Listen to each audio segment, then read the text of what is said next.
não parar, não precipitar e não retroceder. Então dizer para esse cara, sabe quando nós vamos parar? Nunca. Nunca na sua porca vida. Do canal, tranquilo? Então, na nossa comunidade do YouTube a gente sempre deixa alguma postagem, juntamente com alguns links de livros para vocês adquirirem. E também deixamos sempre aqui nos comentários e na descrição do vídeo nossas redes sociais. Então se inscreva no canal, siga a gente nas redes sociais e quem puder apoie o nosso canal financeiramente. Temos Pix, Vaquinha, Apoios e temos nosso conto também para quem quiser nos ajudar. Tranquilo? É isso aí. Sempre com Deus, pátria, família e liberdade por um Brasil melhor. Valeu!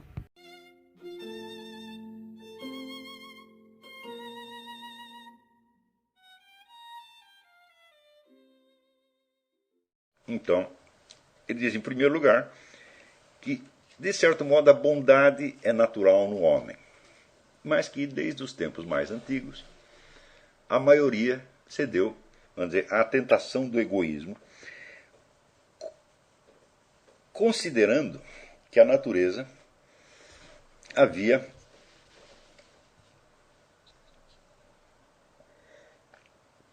dado a ele uma carta de recomendação dele próprio e nem uma carta de recomendação dos outros. Ou seja, você tem que cuidar de si próprio e ter como, vamos dizer, objetivo das suas ações. Ele usa a palavra centro, que eu não acho que... Embora ele use essa mesma palavra em francês, talvez o melhor fosse foco, ou o objetivo das próprias ações. Né?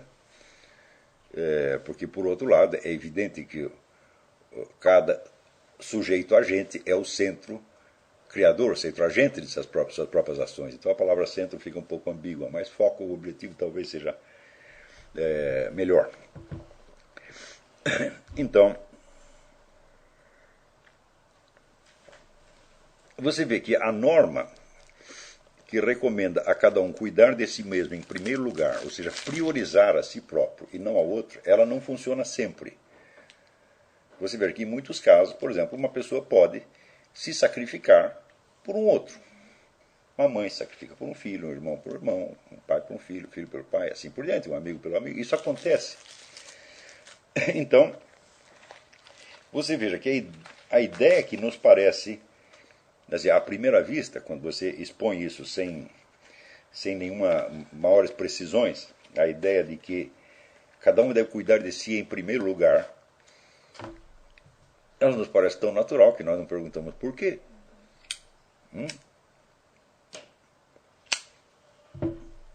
Na verdade, se cada um sempre tomasse a si próprio como prioridade máxima, então as sociedades não poderiam subsistir jamais. Quer dizer, sem um certo coeficiente de autossacrifício e de generosidade, a sociedade humana é impossível.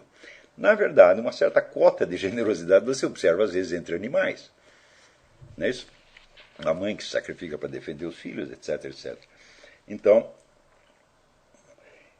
aqui ele está dizendo que a ideia de que cada um deve priorizar a si mesmo é, sobretudo, uma ilusão, que ela não corresponde à estrutura verdadeira da realidade. Por quê? Citando Bossuet, o grande pregador Jacques Benigni Bossuet, ele diz, quando Deus fez o homem, ele colocou no homem em primeiro lugar a bondade. Isso quer dizer que a bondade faz parte da natureza humana. Tá certo? Hoje nós estamos tão acostumados com teorias hobbesianas, vamos dizer, da agressão, da guerra de todos contra todos, todo esse discurso, vamos dizer, sobre a agressão nos parece tão natural que nós não conseguimos fazer a respeito as observações mais óbvias.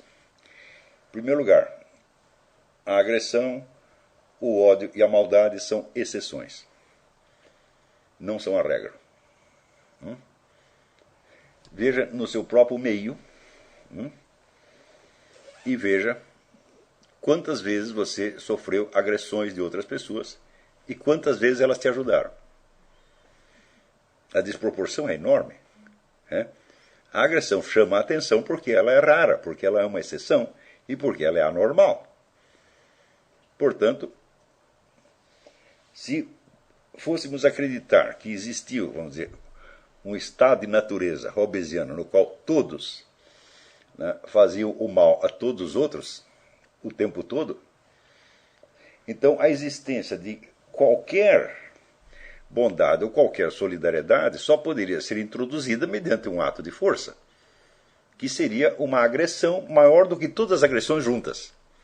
Então nós teríamos este milagre de que, vamos dizer, a maldade generalizada se converter em bondade generalizada por meio de uma maldade ainda maior.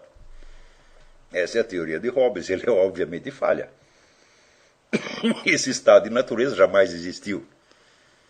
Tá certo?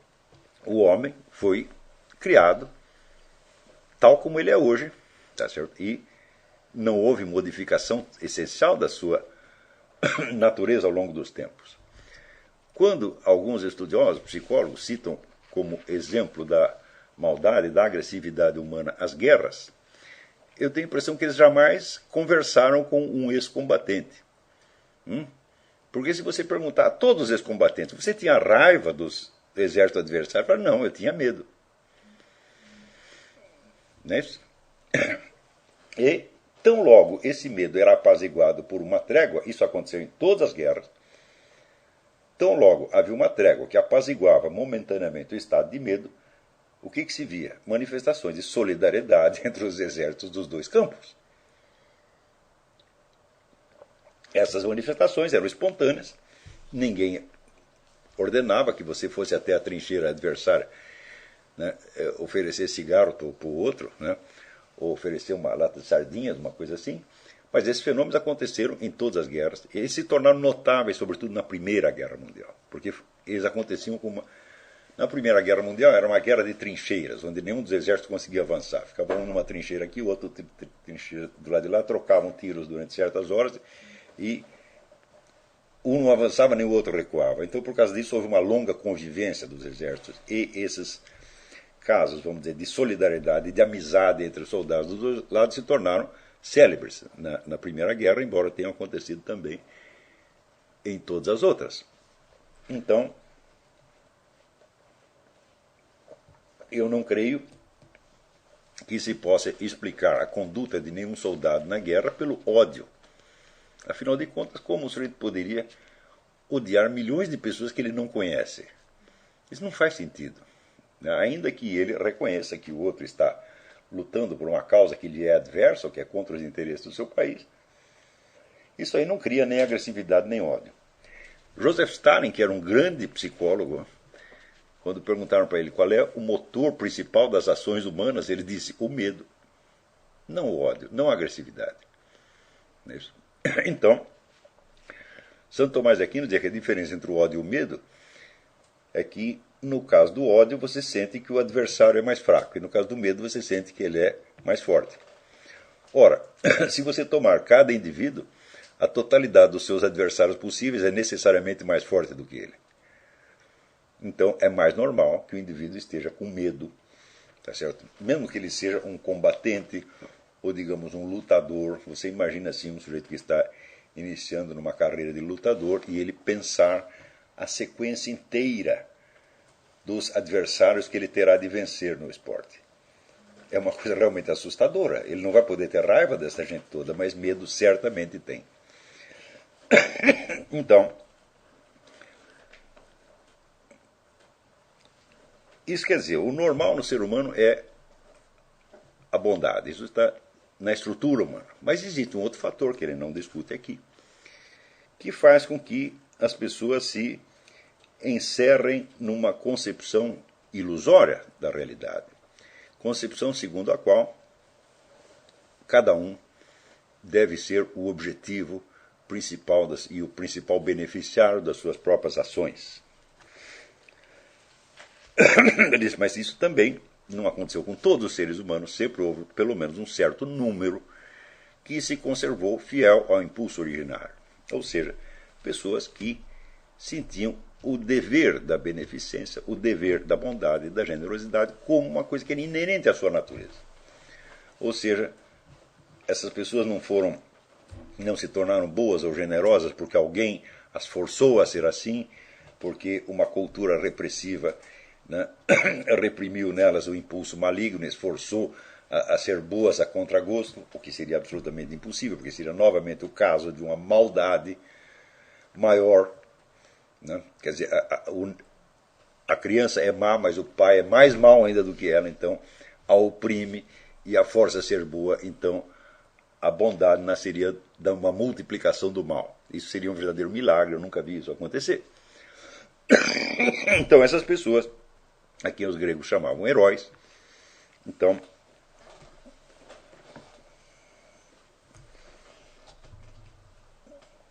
eram pessoas que sentiam os seus semelhantes como se fossem eles mesmos. Ou seja, as necessidades e os sofrimentos dos outros os tocavam como se fossem necessidades e sofrimentos deles próprios. Isso quer dizer que o círculo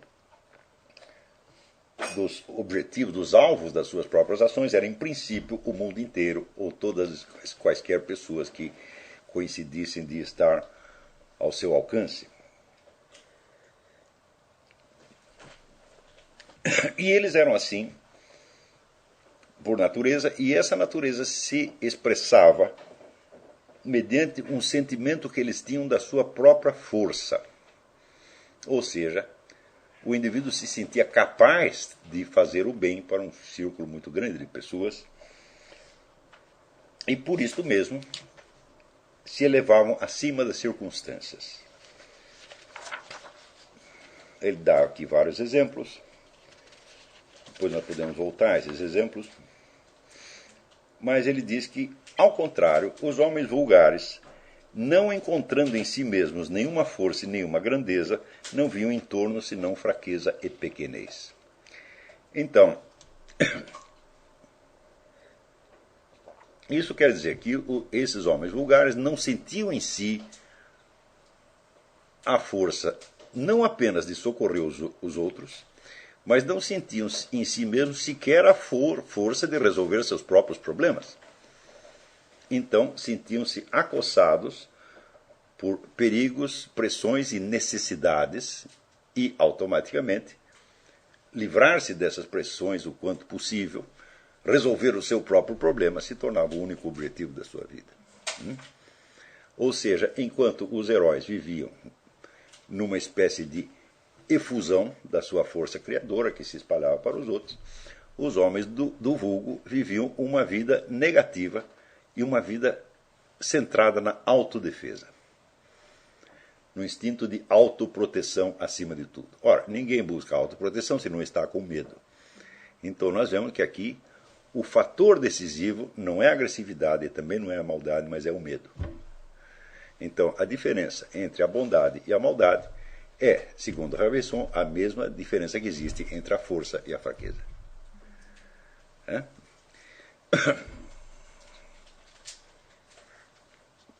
Vocês viram que, se vocês olharem em torno e examinarem as pessoas do seu círculo social, você vai ver que um grande número delas vive realmente no sentido em que Raveisson chama homens do vulgo, os chama homens do vulgo, porque estão o tempo todo buscando alguma forma de proteção. E buscam proteção porque estão com medo. Uma proteção, por exemplo, é um emprego. Ao tornar-se um empregado, você se encaixa numa estrutura que o transcende, tá certo? E você acredita que a sua vida, desde que você obedeça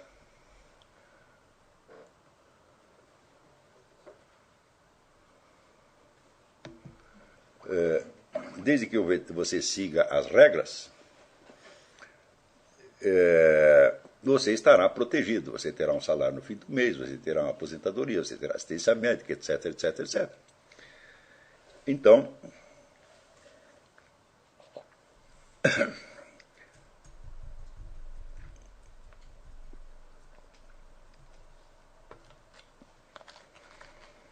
outra maneira de você buscar proteção é você se inserir numa organização religiosa, partido político ou coisa assim, onde você também acredita que você terá a solidariedade da organização e de todos os seus membros e que, portanto, você estará defendido. Então, É evidente que todas as pessoas, sem exceção, que buscam isso em primeiro lugar, estão levando uma vida negativa, uma vida de autodefesa e uma vida baseada no medo. Ou seja, antes de elas se perguntarem o que eu posso fazer, o que eu posso criar, o que eu posso dar, como eu posso deixar, vamos dizer, um rastro benéfico em torno, elas se perguntam como eu devo me proteger. Então, é evidente que as pessoas que vivem para a autoproteção não estão menos sujeitas a perigos e dificuldades do que os outros. Ao contrário, quanto mais proteção você busca, mais você se sente amedrontado, e isto vai cada vez fechando você mais e mais, tá certo? Numa ilusão de autopiedade. E isto vai tornar você mal, no fim das contas. Então,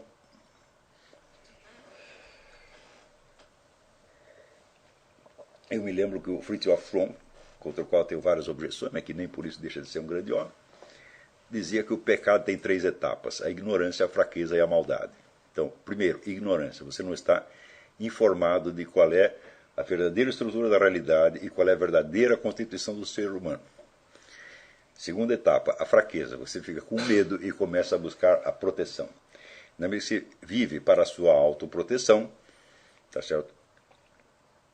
Você recusa a solidariedade aos outros, você não corre riscos em defesa de quem quer que seja, tá certo? E você começa com a maldade negativa e no fim você termina com a maldade ativa, tá certo? Que muitas vezes será necessário praticá-la para você se defender e apenas para você resguardar a sua posição, tá certo?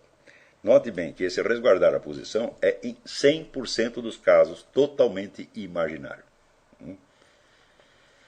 Quando você começa a viver a vida negativa, começa a viver para trás e com a proteção, você já está perdendo e você perderá necessariamente.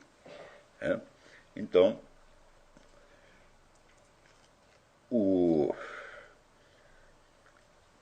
mesmo porque um dos mecanismos essenciais dessa vida baseada na autodefesa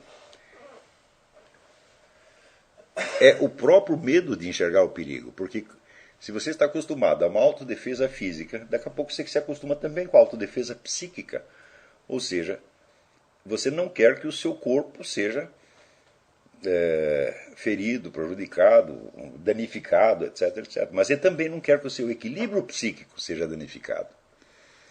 Então você quer se manter num estado que se chama de homeostase, um estado de equilíbrio. E o estado de equilíbrio, a busca do estado de equilíbrio, a obsessão do estado de equilíbrio, que é a obsessão da normalidade, tá certo? Fará você se defender contra as más notícias. Ou seja, você não quer ver o perigo, porque o perigo, a simples visão do perigo te desequilibra. Então, quanto mais você está vivendo para a sua autoproteção, mais você se torna indefeso, porque você não terá coragem nem sequer de ver o perigo e de confessar que ele existe. Você vê aqui, isso aí é norma geral, sobretudo na sociedade contemporânea, que é uma sociedade que há 2 séculos vem multiplicando os mecanismos coletivos, sociais e, sobretudo, estatais de proteção ao indivíduo. Isso quer dizer que a busca da proteção para si próprio, em primeiro lugar, tornou-se, de certo modo, uma obrigação do cidadão em todas as sociedades ditas avançadas. E, nesta mesma medida, essas pessoas estão solidamente defendidas contra a visão do perigo. Então, por exemplo, você sabe que se tornou, vamos dizer, nos ambientes ditos civilizados, se tornou um tabu você falar da morte. São ambientes onde ninguém morre, todos são imortais.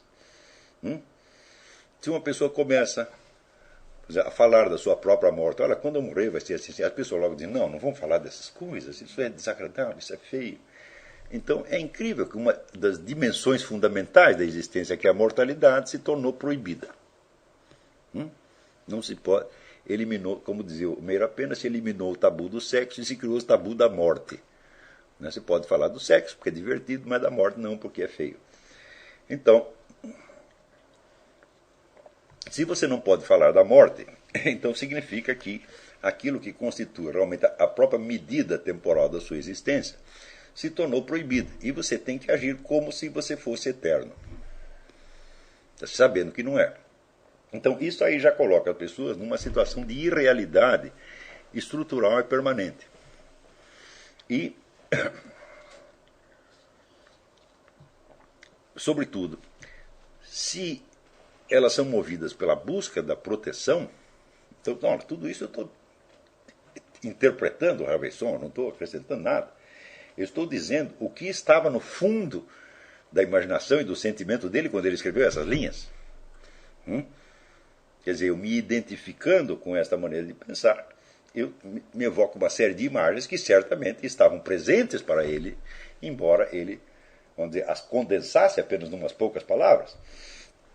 Então eu estou, por assim dizer, eu estou explicitando estados interiores de imaginação e de sentimento que estavam certamente na mente de Félix Ravesson quando ele escreveu essas coisas. Né? Então, como as pessoas vivem para a proteção, e como, por outro lado, a proteção não é só proteção física objetiva, mas é, sobretudo, proteção psíquica contra a visão do perigo, do mal, etc., etc., então espalha-se por toda a sociedade uma necessidade absoluta, urgente, premente, de acreditar na estabilidade da própria sociedade como um todo. Então, embora a história dos últimos séculos seja cheia de revoluções, guerras, golpes de Estado, embora o número de nações que simplesmente desapareceram do mapa se conte as dezenas e dezenas, tá certo? Cada um acredita que, no país onde ele vive, tudo permanecerá estável e nada de mal acontecerá ao conjunto e muito menos a cada um dos seus membros. O que é, para sustentar essa crença, ele precisa formar uma ideia da autoridade. Como, ao mesmo tempo, esta mesma sociedade, né, lisonjeia essas pessoas, esses homens vulgares, mediante a crença de que eles são pessoas livres e de que ninguém manda neles. Ninguém gosta de confessar que segue um outro, que obedece. Ninguém quer ser um súdito, são todos cidadãos. Né? Então, como você é um cidadão livre e você é dono da sua própria cabeça, então você é obrigado a conceber a autoridade. Você acredita que é livre e dono da própria cabeça, mas ao mesmo tempo você é um bichinho assustado que está procurando proteção o tempo todo. Então isso faz com que você conceba a autoridade sob formas impessoais e, por assim dizer, insensíveis. A autoridade é, por exemplo, a ciência, a tecnologia, o conhecimento. Você acredita que, para todas as questões que aparecem, existe alguém em algum lugar, colocado numa universidade, que sabe as respostas. Então, nada mais é um enigma. Tudo se sabe. Existem universidades, existem os museus, existem as instituições de pesquisa, e lá dentro certamente alguém tem uma explicação de tudo. Se não tem explicação agora, vai ter daqui a pouco. Então,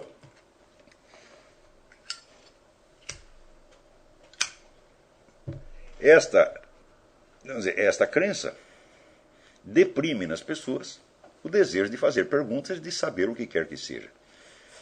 Então, aí se fecha, vamos dizer, o círculo. Começou com a ignorância, passou para a fraqueza, passou para a maldade, e a maldade, por saber, reforça a ignorância e assim por diante. Né? Então, isto que são os homens do vulgo. Mas, nota o Ravesson, não se trata apenas de uma pequenez moral, nem psicológica, e nem mesmo gnoseológica, cognitiva. É uma pequenez que se traduz em concepções globais do mundo, feitas à imagem e semelhança dessa mesma pequenez. Ou seja, há uma filosofia pequena. Né? E esta filosofia se baseia, como ela se baseia? Naquilo que parece aos indivíduos ser o seu interesse ou a sua necessidade mais imediata, que são as necessidades sensíveis. Então, a realidade do indivíduo, a seus próprios olhos, está limitada à sua corporalidade. Ora, a corporalidade não é comunicável. Eu não posso fazer com que um outro corpo sinta o que eu estou sentindo.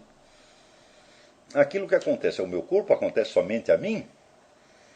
Tanto as sensações prazerosas como as dolorosas não são comunicáveis, exceto através da linguagem. Então, isso quer dizer que daí por diante, cada individualidade está rigorosamente encerrada no seu corpo. Não há comunicação, exceto simbólica e indireta. Por exemplo, se eu estou sentindo dor e eu grito, uma pessoa interpreta o meu grito como sinal de que talvez eu esteja sentindo alguma dor. Veja que o próprio René Descartes olhava pela janela e via as pessoas andando na rua e ele disse que tinha alguma dificuldade de conceber que aquelas máquinas que se moviam tinham alguma alma. Note bem que Descartes não era materialista, mas estava raciocinando como se fosse. Então, se a sensorialidade e o corpo são colocados, vamos dizer, como a realidade primordial, então a separação entre os seres humanos é absoluta e eterna. E a comunicação simbólica através da linguagem não é a verdadeira comunicação. Não há comparticipação em coisíssima nenhuma. A comparticipação é necessariamente ilusória. Então você vê aqui, fechando-se no círculo das suas sensações corporais, o homem perde efetivamente o contato com os outros seres humanos. Porque todo contato que se estabeleça é apenas no nível linguístico, simbólico e, portanto, fingido. Não há comparticipação, não há compaixão possível.